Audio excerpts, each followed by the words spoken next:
स्वागत है आपका इस चैनल न्यू अनलिमिटेड स्टडी पर। इस वीडियो में हम डिस्कस करेंगे साइमन कमीशन के बारे में कि साइमन कमीशन को अपॉइंट किसने किया था, साइमन कमीशन कैसे आया और साइमन कमीशन को किसने अपोज किया था और इंडिया में यह किस तरह से अपोज किया गया। तो इसके बारे में हम डिस्कस करेंगे। तो यदि आप इस वीडियो पर चैनल पर न्यू हो तो सबसे पहले इस चैनल को लाइक एंड सब्सक्राइब करना न भूलिएगा। तो चलिए हम स्टार्ट करते हैं। साइमन कमीशन की जो कहानी स्टार्ट होती है वो गवर्नमेंट ऑफ इंडिया एक्ट 1919 के एक्ट से स्टार्ट होती है, जिसमें जो ब्रिटिश गवर्नमेंट थी उसने ये डिसाइड किया था इस एक्ट के दौरान कि इसमें इंडिया के जो ब्रिटिश गवर्नमेंट का जो एडमिनिस्ट्रेशन है उसमें इंडिया के जो पार्टिसिपेशन को इंक्रीज किया जाए और इसमें जो इंडियन के पार्टिसिपेशन हो रहा है उसमें एक गवर्नमेंट को रिफॉर्म किया जाए, उसमें एक कॉन्स्टिट्यूशन बनाया जाए इंडिया का और उसे फॉर्म करने के लिए कुछ न्यू रूल्स ऐड किए जाए।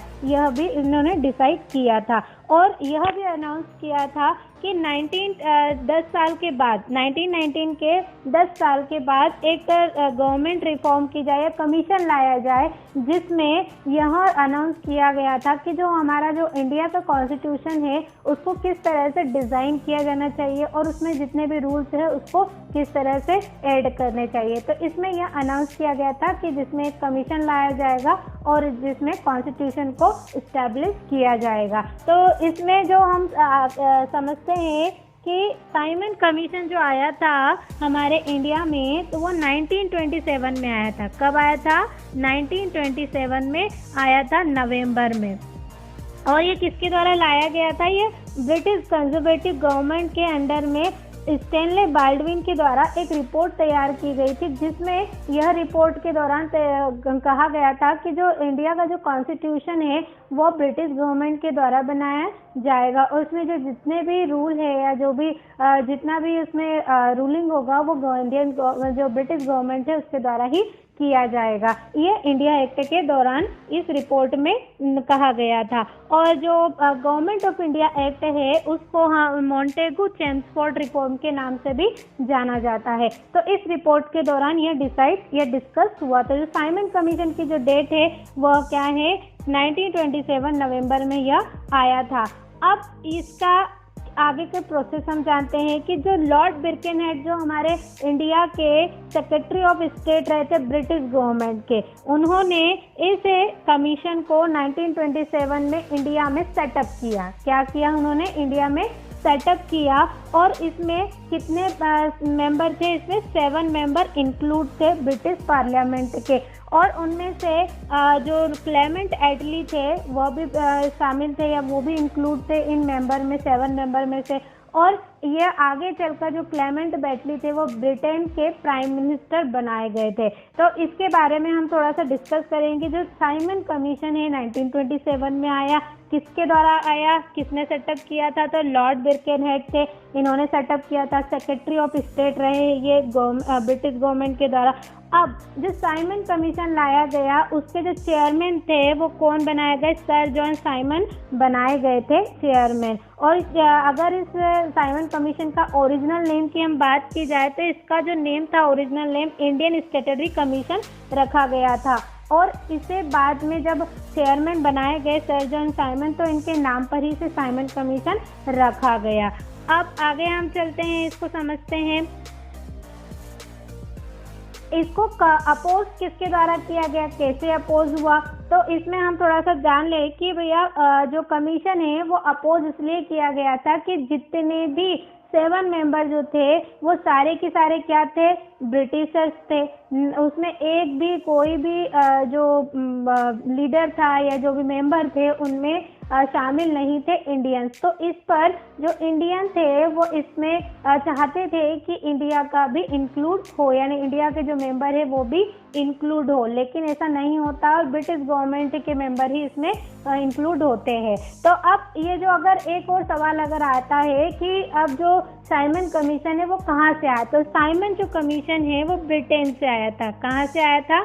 ब्रिटेन से लाया गया था। उनके एक मेंबर जो थे ब्रिटेन के, उनमें एक प्रोविंशियल काउंसिल होती है, उसके दौरान यह जो मेंबर है वो चूज किए गए थे, सिलेक्ट किए गए थे और सिलेक्शन के दौरान उन्हें ये कहा गया था कि आप इंडिया जाओ और इंडिया जाकर एक कॉन्स्टिट्यूशन को फॉर्म करना है और उसमें जितने भी रूल है या रिफॉर्म जो कॉन्स्टिट्यूशन बनाया जाएगा उसमें एक इंडिया के जो कॉन्स्टिट्यूशन की जो डिज़ाइनिंग होगी उसमें जो रूल ऐड होंगे वो आपके द्वारा ही किए जाएंगे। तो इस तरह से ब्रिटेन ने इन 7 मेंबर को इंडिया में भेजा था और यह जो कमीशन था वो 1929 में आना था। कब आना था? साइमन कमीशन 1929 में आना था, लेकिन 2 साल पहले ही आ जाता है, 1927 में यह आ जाता है। 1927 में कैसे आ जाता है कि अब अगर हम एक बात समझे कि ब्रिटेन में जो 2 पार्टियां चलती थी, कौन कौन सी पार्टी? एक लेबर पार्टी थी और एक कंजर्वेटिव पार्टी थी। तो कंजर्वेटिव पार्टी का जो प्रभाव था धीरे धीरे कहीं ना कहीं इन्फ्लुएंस कम होता जा रहा था और लेबर पार्टी क्या हो रही थी, ज़्यादा बढ़ चढ़कर पार्टिसिपेशन कर रही थी। तो इन्होंने क्या किया कि जो लेबर पार्टी है उसको कहीं ना कहीं सप्रेस करने के लिए उन्हें कंजर्वेटिव पार्टी बनाई गई और एक प्रोविंशियल काउंसिल में कुछ मेंबर सिलेक्ट कर दिए गए 1927 में, तो 2 साल पहले ही, और उन्हें क्या कर दिया, कॉन्स्टिट्यूशन बनाने के लिए उन्हें भेज दिया गया हमारे इंडिया में। तो इस तरह से जो कमीशन जो आया है वो 1927 में लाया गया हमारे इंडिया में। अगर ऐसा नहीं होता तो 1929 में ही आता, क्योंकि जो एक्ट पास किया गया था उसमें 10 ईयर का कहा गया था, लेकिन ये 2 साल पहले ही हो जाता है, कमीशन आ जाता है हमारे इंडिया में। तो चलिए अब इसके बारे में तो हमने जान लिया, अब ये समझते हैं कि अपोज किसके इंडियंस के द्वारा किया गया था। अब इसमें कौन कौन से इंडियंस इसमें इंक्लूड थे? तो इसके अपोज करने वाले थे इंडियन नेहरू जी थे, उस समय गांधी जी ने भी इसका अपोज किया। जिन्ना जो पाकिस्तान के जो प्रेसिडेंट रहे उन्होंने भी, मुस्लिम लीग के जो हेड थे उन्होंने भी इस लीग को अपोज किया या इस कमीशन को अपोज किया। इंडियन नेशनल कांग्रेस के द्वारा भी यह अपोज किया गया था। और because it content 7 member of the British parliament but no Indians, में कोई भी इंडियंस नहीं था, इसलिए इसे अपोज किया गया। The commission was बायकॉटेड by the Indian national Congress and most other Indian political parties. और इस कमीशन को इंडियन नेशनल कांग्रेस के द्वारा बॉयकॉट किया गया और अदर पार्टी के द्वारा भी बॉयकॉट किया गया था। आगे चलते हैं हम कि अब जो लॉर्ड बिरकेनहेड का इस पर ओपिनियन क्या था कि साइमन कमीशन में कोई भी इंडियंस नहीं है, इस पर लॉर्ड बिरकेनहेड एक ओपिनियन देते हैं। उनका ओपिनियन ये था कि इंडियन जो लोग हैं या इंडियन मेंबर है वह कॉन्स्टिट्यूशन बनाने में कैपेबल नहीं है, पूरी तरह से सक्षम नहीं है, वो नहीं बना सकते, वो क्रिएट नहीं कर सकते कॉन्स्टिट्यूशन को। तो इस तरह का लॉर्ड बिरकेनहेड का जो बात थी वो ओपिनियन उनका कहा गया था। जबकि जो आगे का जो कॉन्स्टिट्यूशन बनाया गया था वो पूरा इंडिया में बनाया गया था और इंडियन लोगों ने बनाया गया था, क्योंकि जो लोग इंडिया में रहते हैं वो इंडिया के लोगों की जो प्रॉब्लम्स है उनको जल्दी समझेंगे, अच्छे से अंडरस्टैंड करेंगे, उन्हें उनकी प्रॉब्लम्स को देखकर ही वो एक कॉन्स्टिट्यूशन को डिज़ाइन करेंगे। अदरवाइज इसके अगर देखा जाए सेकेंड साइड, तो जो ब्रिटिशर्स थे वो हमेशा से जो इंडियंस हैं उनको एक्सप्लॉइट करते आ रहे थे और यह भी वो चाह रहे थे कि भैया जो डोमिनेंट एक स्टेट उनको दिया जाए, डोमिनेंट जो राइट्स है ये इंडियंस को मिले, कि इनमें वो अपनी ही गवर्नमेंट बनाए लेकिन अधिकार हमारा रहे। तो ये इस तरह से ये नहीं चाहते थे इंडियंस, तो इस तरह से ये अपोज करा इन्होंने। और 1927 में एक मद्रास सेशन बिठाया गया, एक मद्रास सेशन एनुअल जो सेशन होता है उसमें बिठाया गया था और प्रेसिडेंट उसके जो रहे थे मुख्तर अहमद अंसारी उसके प्रेसिडेंट रहे थे। अब इस मद्रास सेशन में क्या डिसाइड किया गया? इसमें यह डिसाइड किया गया कि जो साइमन कमीशन है उसे हमें किसी भी तरह से कोऑपरेट नहीं करना है, हमें किसी भी तरह का पार्टिसिपेशन उसमें नहीं देना है। इस तरह का उसमें डिस्कशन हुआ, not to cooperate with the Simon commission and with setup and all parties conference to draft Indian constitution. और उसमें जितने भी कॉन्स्टिट्यूशन अगर यदि बनाया भी जाए तो उसमें कोई भी किसी तरह का कोई भी सपोर्ट नहीं देगा। इस तरह से यह जो सेशन था उसमें मद्रास सेशन था 1927 में यह डिस्कस किया गया था। किसके प्रेसिडेंसी में? मुख्तर अहमद अंसारी के द्वारा एक रेजोल्यूशन पास किया गया था। अब आगे चलते कि क्या होता है। On 13 October 1928 the commission arrived in Lahore. अब ये जो कमीशन है साइमन कमीशन कहाँ पहुँचता है? 30 अक्टूबर 1928 को यह कमीशन पहुंचता है लाहौर में, जो पाकिस्तान में स्थित है। It was made by protester waving black flag. जैसे ये लाहौर में आता है तो लाहौर में उसका प्रोटेस्टिंग स्टार्ट हो जाता है। लोग जो इंडियंस होते हैं वो ब्लैक फ्लैग जो होते हैं वो उसके साथ साइमन गो बैक के जो स्लोगन है वो भी नारे लगाते हैं। तो इस तरह से जो इस कमीशन को पूरी तरह से अपोज किया जाता है। और इसमें जो लीड रोल में थे इंडियन नेशनलिस्ट जो लाला लाजपत राय थे, वह लेजिस्लेटिव असेंबली और पंजाब इन फरवरी 1928 में इसमें प्रोटेस्टर रहे थे और कुछ लीडरों के साथ इन्होंने प्रोटेस्ट किया था। अब आगे चलते हैं। November 17, 1928 after suffering grievous injuries during a lathi charge carried out by the police. अब 17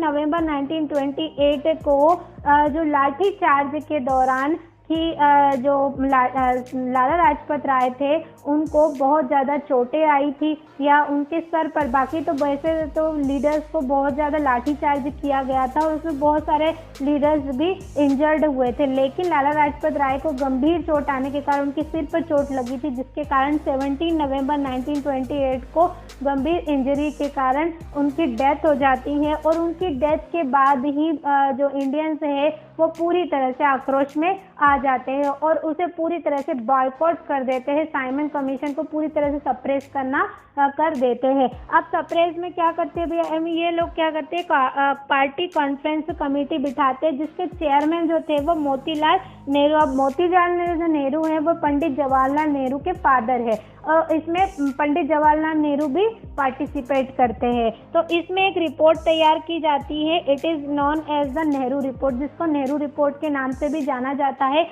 और इस रिपोर्ट में यह इंडिया के कॉन्स्टिट्यूशन की कुछ जो प्रियम्बल है वो तैयार किए जाते हैं। प्रियम्बल में से कुछ जो मुख्य पॉइंट है वो तैयार किए जाते हैं और एक रिपोर्ट तैयार की जाती है कि हमारा जो कॉन्स्टिट्यूशन है इस तरह से बनाया जाना चाहिए और अब हमें क्या करना चाहिए, अब हमें पूरी तरह से इंडिपेंडेंस चाहिए, न कि हमें किसी भी तरह का कोई भी समझौता करना है किसी भी तरह का। तो ये इस रिपोर्ट में यह तैयार होता है। Both the committee propose constitution reform for India. और इसमें क्या होता है कि जो कॉन्स्टिट्यूशन है उसको रिफॉर्म करने के लिए इसमें एक रिपोर्ट तैयार की जाती है इंडिया में। अब हम आगे चलते हैं। पास्ड रेजोल्यूशन, एक रेजोल्यूशन पास्ड होता है जिसमें यह डिक्लेयर होता है कि हमें क्या चाहिए, एक कंप्लीट इंडिपेंडेंस चाहिए। अब हमें किसी भी तरह का डोमिनियन स्टेट नहीं चाहिए, हमें कोई प्रोविंशियल काउंसिल में कोई मेंबरशिप नहीं चाहिए, हमें सिर्फ चाहिए तो हमारा पूरा कंप्लीट इंडिपेंडेंस हमें चाहिए। इस तरह का जो इंडियन लोग थे उनका यह गोल रहा था, एक रेजोल्यूशन था उनका। The resolution was moved by the Nehru and supported by the S Sathyamurthy. और जो ये रेजोल्यूशन मूव्ड हुआ था नेहरू के द्वारा सपोर्ट किया गया था, एस सत्यमूर्ति के द्वारा यह सपोर्ट किया गया था। Indian independence league has been form to press the demand for complete independence, जिसमें इंडियन इंडिपेंडेंस लीग के दौरान यह बात कही गई थी कि हाँ एक प्रेस बिठाई गई थी जिसमें प्रेस के दौरान ये कंप्लीट इंडिपेंडेंस की पूरी तरह से एक डिमांड की गई थी, जिसके जो लीडर रहे थे वो पंडित जवाहरलाल नेहरू और सुभाष चंद्र बोस रहे थे। तो ये आई होप आपको ये समझ में आया होगा। और साइमन कमीशन इस तरह से पूरी तरह से सप्रेस किया गया था। तो जवाहरलाल नेहरू और सुभाष चंद्र बोस ने इसमें बहुत बड़ा पार्टिसिपेशन दिया था। तो यदि हम इसको जाने कि जो साइमन कमीशन है वह किस तरह से अपोज किया गया इंडिया में और इसके बारे में भी हमने जाना, तो आई होप आपको ये वीडियो अच्छा लगा होगा। यदि ये वीडियो अच्छा लगा हो तो इसे लाइक एंड सब्सक्राइब करना न भूलिएगा। और thank you very much for watching this video.